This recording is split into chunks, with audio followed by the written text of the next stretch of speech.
1월을 뜻하는 영어가 제뉴얼입니다. 로마 신화의 야누스에서 유래되었는데요. 그 뜻이 새로운 출발의 문이라는 뜻입니다. 야누스와 발음이 비슷한 성경의 인물이 있는데 그가 바로 야베스입니다. 야베스는 역경 속에서 새로운 전환을 꿈꾸며 하나님 앞에 축복을 구한 인물로 새로운 시작이라고 하는 면에서 공통점을 가지고 있습니다. 역대상 4장 10절에 보니까 야베스가 다른 형제보다 더 존귀한 자가 될 수 있었던 이유는 기도했기 때문이라고 이야기합니다. 야베스의 기도 가운데 복에 관한 기도는 단순히 기복적인 기도가 아니라 하나님의 임재를 구했고요, 지속적인 하나님의 영광 가운데 거하기를 구하는 기도였습니다. 그래서 역대상 4장 10절에 보니까 주의 손으로 나를 도우사 나로 환난을 벗어나 근심이 없게 하옵소서라고 기도합니다. 얼마나 귀한 기도인지 몰라요. 이 기도를 가만히 보면 우리가 살아가는 삶의 현장이 영적 전쟁이라는 것을 가르쳐 줍니다. 그러므로 이제 우리는 2025년 야누스의 문턱에 들어섰거든요. 거기서 멈추지 말고 우리는 야베스의 땅으로 하나님의 도움을 구하며 기도하며 함께 나아가야 됩니다. 한 마음으로 교회를 위해 기도하고 각 가정을 위해 기도하고 우리 야베스처럼 간절히 구하며 나갈 때 하나님께서 반드시 하나님의 놀라운 일들, 하나님께서 부어주시는 은혜들을 맛보게 되는 2025년이 될 줄 믿습니다. 오늘은 우리 낙원교회 역사적인 날이에요. 기도하면서 준비했던 비전센터 준공식이 있고 또 기도하면서 우리는 4명, 4가정을 교단 선교사를 파송합니다. 함께 기도하며 달려왔던 1년여의 시간이었고 또 우리 4가정 교단 선교사를 파송하게 되는데 특별히 오키나와 시니어 비전 트립 팀이 이 일들에 동참해 주셨어요. 이게 얼마나 가슴 뛰는 일인지 모릅니다. 돈 많이 버는 사장님들도 아니고 그렇다고 뭐 회사 다니면서 뭐 꾸준히 뭔가를 하는 분들도 아닐 건데 우리 시니어들이 일본 비전 트립 갔다 와서 세계 선교의 일환으로 선교사 파송에 이르렀다라는 게 얼마나 귀한 일인지 모릅니다. 이 2가지에도요 공통점이 있어요. 그것은 하나님의 은혜 아니면 할 수 없었다라는 겁니다. 그리고 또 하나는요, 우리가 하나 되었기 때문에 이 일들을 이루어 가게 되었다라는 거예요. 만약에 4분의 5 분열되었거나 의견이 갈라졌거나 나는 못하겠다라고 얘기했으면 그 어떤 것 하나도 될 수 없었던, 그렇기 때문에 이게 하나님의 선물이라는 생각을 합니다. 마치 사도행전의 안디옥 교회처럼 그렇습니다. 저는 기도하면서 우리 낙원교회가 사도행전의 교회 안디옥 교회처럼 영적인 안디옥 교회가 되게 해 주십시오라고 기도합니다. 바울의 1차, 2차, 3차 전도여행 모두가 다 안디옥에서 시작을 해요. 즉 안디옥 교회는 영적 생산의 전초기지입니다. 그래서 안디옥 교회에서 모든 것이 시작되죠. 안디옥 교회는 지친 영혼들이 다시 충전을 받고 돌아가는 곳이고 힘들었고 고된 영혼들이 안디옥 교회에 들어와서 치유를 받고 고침을 받고 다시 떠나는 곳이고 다시 이곳에서 힘을 얻고 세상으로 나가는 곳이 영적인 안디옥 교회입니다. 가만 보면 우리 교회 예배 그리고 찬양 그리고 기도 그리고 말씀 그리고 교제를 통해서 이곳에서 공급함을 받아요. 여기에서 하나님이 우리 가운데 부어주시는 회복을 경험하고 치유를 경험하고 힘을 얻고 결단하며 또 걸어나가죠. 그렇기 때문에 우리 교회가 영적인 안디옥 되어서 수많은 사람들을 품고 또 이곳에서 지친 영혼들이 주님 앞에 회복하고 돌아갈 수 있는 교회라면 하나님의 일들을 이루는 귀한 역할을 감당하는 그 교회가 되지 않을까. 사실 2025년 시작하면서 우리는 우리 교회 창립 51주년을 달려갑니다. 50년은 은혜로 달려왔다면 또 다른 50년, 100년을 향하여 달려나가는 우리의 비전을 비전센터 일기 사역이라고 명명하고 우리는 달려갑니다. 그 중에 하나가 우리가 선교사 네 가정을 파송하면서 하나님 앞에 올려드리고 민족과 열방을 섬기는 일들을 계속하며 비전센터를 통해서 우리는 또 우리 용당동에 있는 마을 사람들, 더 나아가 목포시에 있는 사람들을 섬기고 돌보려고 하는 일들을 합니다. 교회가 이렇게 하나님 사랑하고 이웃 사랑하게 될 때 결국 세상에 복이 되는 거예요. 교회가 복이 되면 결국 우리 교회 다니는 성도들이 복을 받게 되고 그 복이 흐르고 또 흐르면서 시작되는 것이 복의 선순환이죠. 이것이 성경의 원리입니다. 하나님이 우리에게 성공을 주셨고 물질을 주셨고 또 우리에게 힘을 주셨다면 그거 나만 먹고 나만 누리고 내 것으로 사용하는 것이 아니라 이웃을 위해 하나님 나라를 위해서 사용하고 베풀게 될 때 또 하나님은 우리 가운데 충분한 것, 놀라운 것을 채워주시더라. 그러면 우리 교회가 복받고 결국은 여러분이 복받고 그러다 보면 자자손손이 복받고 그러다 보면 또 하나님을 위해서 또 일하지 않을까요? 이 복음의 선순환, 복의 선순환, 이것이 성경이 말하는 영적인 원리입니다. 우리는 계속해서 사도행전의 말씀을 나누고 있어요. 사도행전 전체를 이끌어가는 말씀은 사도행전 1장 8절의 말씀입니다. 오직 성령이 너희에게 임하시면, 이 말씀이 사도행전 전체를 이끌어가는 하나의 맥입니다. 교회 역사를 이야기하는 것이 사도행전이에요. 성령이 하시는 일, 성령이 따로 불러서 세웠던 그 사람들을 통해서 일하게 하시는 것이 사도행전입니다. 다시 말하면 성령의 원동력으로 교회는 움직여가요. 고로 2025년 우리 교회가 전진하잖아요. 내가 한번 일어나서 전진해보겠다, 그런 일은 없습니다. 그 전진의 원동력도 성령이십니다. 그분이 힘주셔야 해요. 오직 성령이 너희에게 임하시면, 이게 전제예요. 이게 깔리지 않으면 우리는 아무것도 할 수 없습니다. 여러분이 교회 올 때 타고 왔던 자동차는 엔진으로 가요. 비행기는 제트 엔진으로 가요. 수십만 톤의 항공모함, 그것은 핵 추진력으로 달려갑니다. 교회와 성도들을 전진시키는 것, 앞으로 가게 하는 것은 다름 아니라 성령의 힘인 줄 믿습니다. 성령의 능력으로 교회는 부흥하고요, 성령의 능력으로 사람은 변해요. 성령의 능력으로 구원의 확신이 흔들리지 않고 결국 성령께서 우리 가운데 부어주시는 비전을 품고 전진할 수 있게 됩니다. 바울은 고린도에서 만났던 브리스길라와 아굴라 부부와 함께 갈라디아, 그리고 부르기아, 그리고 이제는 본격적으로 3차 전도 여행을 하면서 에베소로 들어갑니다. 3차 전도 여행은 1, 2차 전도 여행과 다른 점이 있었습니다. 1, 2차 전도 여행은 개척 사역이었다면 3차 전도 여행은 1, 2차 때 개척했던 교회들을 돌보면서 케어하면서 다시 회복하고 일으키는 목적이 있었습니다. 그래서 오늘 19장에 들어가면 보면 에베소로 들어가요. 처음 방문은 아니었습니다. 그런데 여기에서 생각하지도 못했던 일이 일어나게 돼요. 바울에게 있어서는 충격이었습니다. 그것은 바로 성령에 관한 이야기였어요.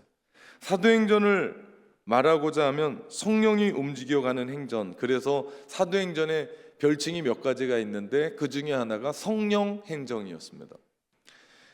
성령께서 이끌어가는 행전. 그런데 에베소 교회에 갔더니 성령을 모르고 있는 거예요. 이 바울에게는 엄청나게 충격이었습니다. 사도행전의 첫 시작, 교회의 첫 시작은 마가다락방에 모여 있었던 120명의 예수님의 제자들에게 하늘로부터 임했던 오순절의 성령 강림 사건을 통해서 그들 마음 가운데 겁쟁이였고 비겁했고 두려웠던 그들로 하여금 담대하게 예루살렘으로 향하여 난 문을 박차고 나가서 예수가 그리스도입니다. 성령의 능력이었어요. 예수님을 잡아 죽였던 당국자들 앞에 혹은 예루살렘 앞에 그들은 벌벌 떨었었는데 성령의 능력을 덧입고 나서 그들은 복음의 사신이 되었습니다. 목숨 걸고 전했어요. 바울도 다르지 않습니다. 다메섹 도상으로 들어가는 길 위에서 성령 체험을 하죠. 성령의 임재로 말미암아 부활하신 예수님을 만나게 되었고, 그는 그 길로 예수님 핍박자에서 예수님을 전하는 복음 전도자로 그의 인생을 불꽃 같은 인생을 살아가게 됩니다. 로마에서 참수형 당하기 전까지 그는 복음에 오직 복음으로 살아갑니다.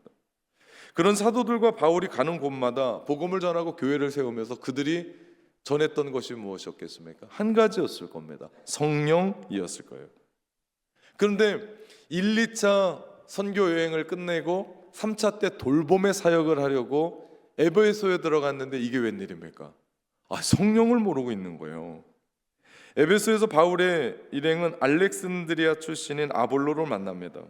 성경은 아볼로를 이렇게 얘기해요. 오늘 보면 24절, 18장 24절에 보니까 알렉산드리아에서 난 아볼로라 하는 유대인이 에베소에 이르니 이 사람은 언변이 좋고 성경에 능통한 자라 말합니다.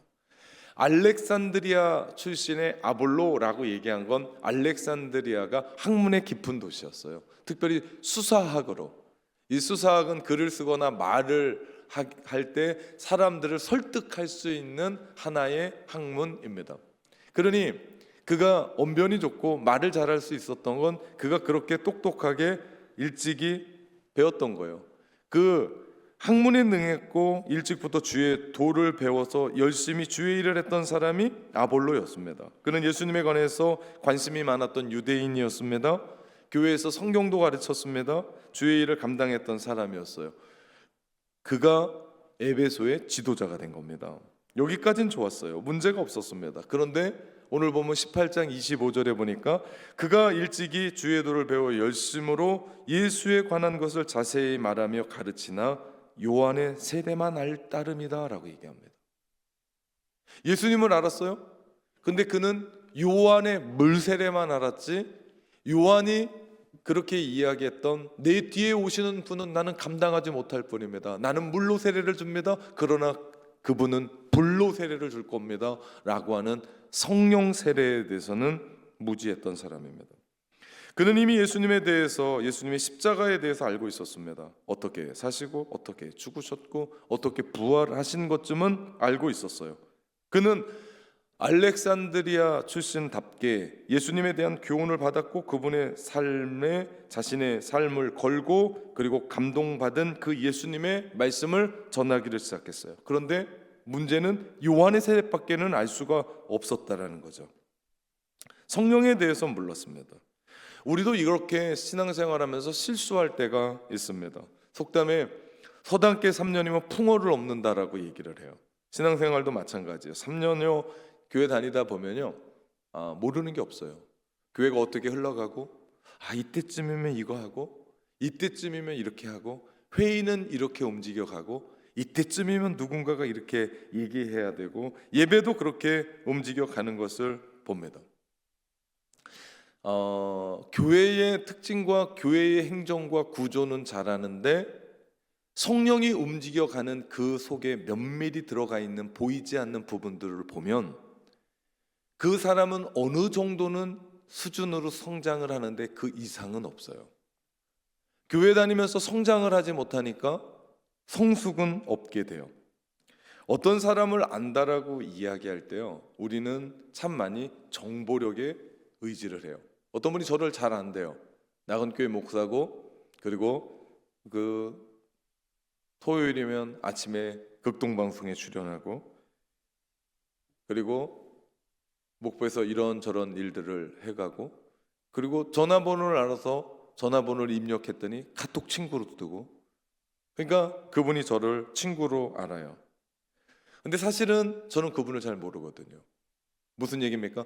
그냥 누군가를 정보로 안다고 그래서 그 사람을 아는 게 아니고, 그 한 사람을 안다라고 얘기했을 때는 정보가 아니라 관계입니다. 관계. 다시 말해서 예수님을 안다라는 것, 십자가를 위해서 죽으시고 3일 만에 부활하셨다는 것을 아는 것이 아니라 그분을 안다라는 것은 그 십자가가 내 십자가가 되는 거예요. 그래서 내 죄 때문에 그 십자가에 돌아가신 예수님 생각하면 눈물이 나고, 그 부활이 나로 하여금 고되고 힘든 나의 인생, 아무것도 할 수 없는 나의 인생을 일으켜 세우는 부활이 되어야 그것이 내가 주님을 아는 거예요. 그것이 관계예요, 관계. 내가 그분을 안다라고 얘기하는 건 이겁니다. 관계는 상호적이에요. 일방적이지 않아요. 서로가 아는 거예요. 인격적으로 알아갑니다. 또한 관계는 실제적이에요. 바로 오늘 여기에 나의 어려운 삶의 현장을 일으키는 거예요. 어렵거든요, 슬프거든요, 아프거든요. 그 현장의 삶, 나를 일으키는 거예요. 아, 옛날, 먼 옛날 내가 그럴 때 있었어. 아, 내가 그때는 그런 삶을 살았다라고 얘기하는 것이 아니라 바로 오늘 그 부활의 능력이 나를 이끌어가는 삶, 이것이요 신앙생활이에요. 이것이 오늘 우리를 살립니다. 저는 여러분에게 묻고 싶은 게 있습니다. 오늘 지금 여러분은 하나님과의 관계가 안녕하십니까? 정말 그분과 그렇게 친하십니까? 그리고 그분과 함께 그런 삶을 삽니까? 여러분, 이거 뜬구름 잡으면 안 돼요. 내가 예전에 이런 일들을 했습니다. 내가 예전에는 이런 삶을 살았습니다. 옛날이에요. 오늘 내가 그 예수님과 어떤지, 하나님과 어떤 삶을 살아가고 있는지 실제적이어야 합니다. 우리가 하나님과의 관계, 아버지와 아들과의 관계잖아요. 가족이잖아요. 여러분, 제가 요즘 느끼는 건 한눈만 밖에 내놓고 있다가 이제 조금 있으면 두 아이가 가니까 제가 요즘 그 생각이 좀 이상한 거예요. 1대 3일 때랑 3대 1일 때랑 전혀 다른 거예요. 제가 뭘 그렇게 걱정하고 뭐 생각하지 않거든요. 그런데 내가 아버지라는 걸 깨닫게 된 거예요. 그 전에도 아버지였어요. 20년 전에도 아버지였어요. 근데 제가 비로소 아버지라는 걸 깨닫는 거예요. 야, 자식 낳았다고 아버지가 되는 게 아니구나. 세상을 살아가면서 이 가족의 관계가 어떤 것인가를 깨닫는 거예요. 하나님이 우리의 아버지시고 내가 그분의 자녀예요. 가족이에요. 그런데 그냥한 삶이었는데 어느 날 갑자기 내 마음 가운데 그 아버지와의 관계가 친밀해지고 그 아버지의 관계가 교제하면서 시간 가는 줄 모르고 그분 영광 받으시며 그분을 위해서 기쁘게 살아가는 나의 모습이 너무나 중요한 거예요. 말씀의 기초에서 그분의 통치를 기다리고 있고 그분의 다스림을 기다리고 있고 그분이 내 아버지고 내가 자녀라는 것을 인식하며 살아가는 그 현장, 이것이 오늘을 하나님의 나라로 살아가는 거 아니겠습니까? 하지만 아볼로는 문제가 있었어요. 하나님에 대해서는 알았는데, 주님에 대해서는 알았는데 주님을 모르고 있던 거예요. 성령이었던 그분을 모르고 있었던 거예요.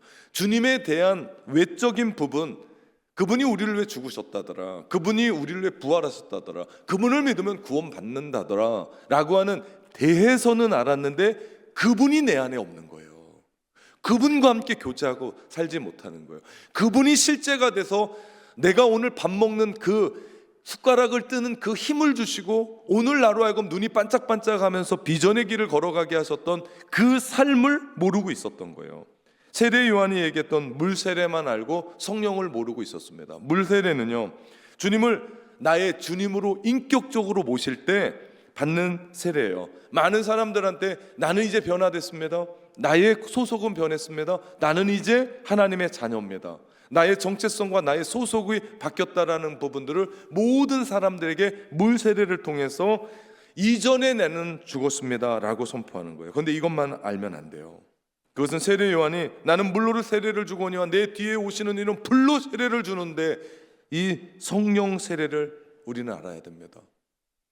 저는 물 세례를 줄 때요, 사주를 교육하는데 그분들에게 꼭 기도하게 하는 게 있습니다. 그것은 물 세례 받으면서 성령 세례까지 하나님 주십시오 라고 기도하게 합니다. 그럴 때 성령 세례를 받을 때 우리는 죄에서 이겨요. 아니, 복음은 모든 믿는 자들에게 주시는 하나님의 능력이라고 얘기하는데, 그리고 그 복음을 믿고 그 능력으로 내가 신앙생활하고 살아가는데 내 안에 있는 나쁜 습관 하나 끊지 못한다면 그게 능력입니까? 내가 오늘 살아가면서 구원이 어제 달랐고 오늘 달랐고 왔다 갔다 하는 거면 그게 능력이겠습니까? 그런데 우리가 성령 세례를 받게 되면 우리는 세상의 죄와 유혹을 이깁니다. 마귀를 이깁니다. 우리 안에 구원의 확신을 가지고 그것을 넘어서서 하나님이 나를 부르신 그 부름의 비전을 향해서 전진하게 되죠. 학생은 그렇게 공부하게 돼요. 가정의 주부는 가정을 지키고, 회사원과 직장인들은 나에게 맡겨진 그 일들의 최선과 최고를 드리며 하나님이 우리를 부르신 그 부름의 비전을 향하여 전진하게 하는 줄 믿습니다. 여러분, 성령 세례를 받아야 돼요. 성령이 우리 가운데 임하셔서 우리를 통해서 이루어 가시는 놀라운 일들에 눈을 떠야 됩니다. 예수님의 제자들은 노련한 뱃사공들이었어요. 몇몇 빼놓고 전부 다 바닷가 출신입니다. 그래서 어떻게 보면 육지보다는 물이 더 편해요. 바다가 더 편한 사람들이에요. 그래서 그들이 하루는 자신들의 배에 예수님을 모시고 가는 겁니다. 그런데 갈릴리 바다가 원래 광풍도 불고 파도도 치고 그러거든요. 바다인지 이게 호수인지 모를 정도로 어마어마하게 큽니다. 그들이 이동하는데 자신들이 주님이 이 배에 탔는지도 모르게 그들은 주님을 모시고 갑니다. 예수님이 주무시고 계셨어요. 바람이 불더니 풍랑이 일기 시작하고 그들이 가지고 있었던 모든 뱃사람의 노하우를 다 동원해서 그것을 이겨보려고 했습니다. 이게 웬일입니까? 파도가 커지고 바람은 더 거세지고 배가 기울어지며 장난이 아닌 겁니다. 물이 배에 들어오기 시작했습니다. 이러다 죽겠다 생각하면서 그들이 예수님을 흔들어 깨우기를 시작합니다. 그것이 누가복음 8장 24절이에요. 제자들이 나와 깨워 이르되 주여 주여 우리가 죽겠나이다. 예수께서 잠을 깨사 바람과 물결을 꾸짖으시니 이에 그쳐 잔잔해졌다라고 이야기합니다. 예수님이 바다에게 호통을 치신 거예요. 그러면서 예수님이 누가복음 8장 25절에 이런 말을 합니다. 제자들에게 이르시되 너희 믿음이 어디 있느냐? 너희 믿음이 어디 있느냐? 그들이 두려워하고 놀랍게 여겨 서로 말하되 그가 누구이기에 바람과 물을 명함에 순종하는가 하더라. 여러분, 우리의 삶에 우리가 예수님을 믿을 때 우리 안에 성령님 우리 안에 계시거든요. 혹 우리 안에 계신 그 성령님이 우리가 흔들어 깨워야 될 때에 되지 않았나? 주님 우리 가운데 역사해 주십시오. 믿는다라는 건 성령님이 하시는 일이거든요. 십자가와 부활을 우리가 믿는다라는 것 성령님이 하시는 거거든요. 이제 그분을 깨우며 그분과 함께 우리의 신앙생활 해야 되지 않을까요? 우리 가운데 부어 주옵소서. 성령의 능력을 우리 가운데 부어 주옵소서. 우리가 물 세례 받듯 성령의 세례 받고 우리의 삶 가운데 우리를 새롭게 하여 주옵소서. 여러분, 우리가 이런 신앙생활 할 때 우리는 능력 있는 신앙생활하고 그 성령의 능력으로 결국은 전진할 수 있게 돼요. 성령님을 전혀 모르는 아볼로를 어떻게 합니까? 사도행전 18장 26절에 보니까 그가 회당에서 담대히 말하기 시작하거늘 브리스길라와 아굴라가 듣고 데려다가 하나님의 도를 더 정확하게 풀어주었다고 얘기합니다. 성경을 보십시오. 하나님께 쓰임받는 사람들의 특징이 하나 있습니다. 그것이 열정이에요. 왜? 우리 하나님이 열심 내시니까 그 하나님 따라가는 우리 역시도 열정 가지고 열심을 다하는 거예요. 브리스길라와 아굴라가 바울과 동역하면서 그들도 동일하게 성령의 능력으로 그 일들을 행하는데 아볼로에게 하나 빠진 게 있는 거예요. 그것이 성령이었습니다. 그래서 그에게 양육하는 거예요. 성령님에 대해서 말하고 성령님에 대해서 가르치고 그러다 보니까 무릎을 치고 지금 자기가 하고 있는 일들이 무슨 일인지를 깨닫게 되고 드디어 그는 성령에 대해서 깨닫게 되고 말하게 되고 증거하게 되고 간증하게 되고 여러분 우리도 그래야 돼요. 신앙생활하면서 성령이 우리 가운데 이루어 가시는 놀라운 일들이 있거든요. 만약에 성령에 대해서 모르면요 신앙생활 할 수가 없습니다. 왜냐하면 예수를 주로 고백하게 하시는 분도 성령이시고 우리가 죄인이라는 것을 고백해서 예수님이 필요합니다라고 고백해 하는 분도 성령님이시고 우리를 담대하고 거침없이 이 신앙생활 하게 하시는 분도 성령님이시고 내가 힘이 없을 때마다 부어주시는 분이 성령님이시고 우리로 하여금 천국을 바라보게 하시는 분도 성령님이시고 결국 천국으로 이끌어 가시는 분도 성령님이세요. 그러니 성령님을 모르고 신앙생활을 한다? 그 사람은 출발도 하지 않은 거예요. 그냥 교회만 왔다 갔다 하는 거예요. 밥만 먹으러 왔다 갔다 한 사람이에요. 성령님을 모르고는요, 우리는 신앙생활을 아예 할 수도 없다. 그러니까 브리스길라와 아굴라가 아볼로를 데려다가 우리로 말하면 양육시킨 거예요. 당신이 요한이 준 물세례만 알고 있는데 요한이 외쳤던 불세례 모르냐, 성령 세례 모르냐, 그러면서 그를 가르쳤고 그 일들로 말미암아 성령의 능력으로 아볼로에게 사역하도록 하게 합니다. 그 후 아볼로가 얼마나 귀하게 쓰임 받습니까? 28절에 보니까 이는 성경으로서 예수는 그리스도라 증언하여 공중 앞에 힘있게 유대인의 말을 이김이더라. 힘있게. 여러분, 우리가 신앙생활 힘있게 전진할 수 있는 이유는요, 내가 밥 많이 먹어서 아니에요. 그 사람은 밥통입니다. 밥통. 우리가 성령의 능력으로, 성령의 능력을 덧입을 때 저도 목회할 수 있는 거고요. 우리 믿음의 성도들이요, 이 신앙생활 힘있게 전진하며 해나갈 수 있는 줄 믿습니다. 19장에 보면 에베소로 갑니다. 1절부터 3절에 아볼로가 고린도에 있을 때 바울이 윗지방으로 다녀 에베소에 와서 어떤 제자를 만나니 이르되 너희가 믿을 때 성령을 받았느냐? 이르되 아니라 우리는 성령이 계심도 듣지 못하였노라. 바울이 이르되 그러면 너희가 무슨 세례를 받았느냐? 대답하되 요한의 세례니라. 바울이 그들에게 다시 세례를 줘야 할 정도로 에베소 성도들은 예수님과 성령과의 관계를 몰랐던 사람들이었습니다. 그때 베드로가 외쳐요. 너희가 믿을 때에 성령을 받았느냐? 이 말씀을 바꿔 얘기해도 돼요. 우리가 믿을 때 성령을 받게 됩니다.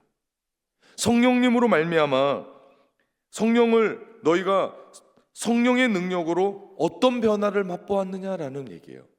너희가 믿을 때에 성령을 받았느냐? 너희가 믿음으로 말미암아 어떤 변화를 맛보고 있느냐? 여러분 신앙생활 몇 년 하셨습니까? 여러분의 직분은 뭡니까? 여러분이 얼마나 아이들을 가르치셨습니까? 얼마나 신앙생활 진지하게 하고 있습니까? 전 여러분에게 묻고 싶은 게 있습니다.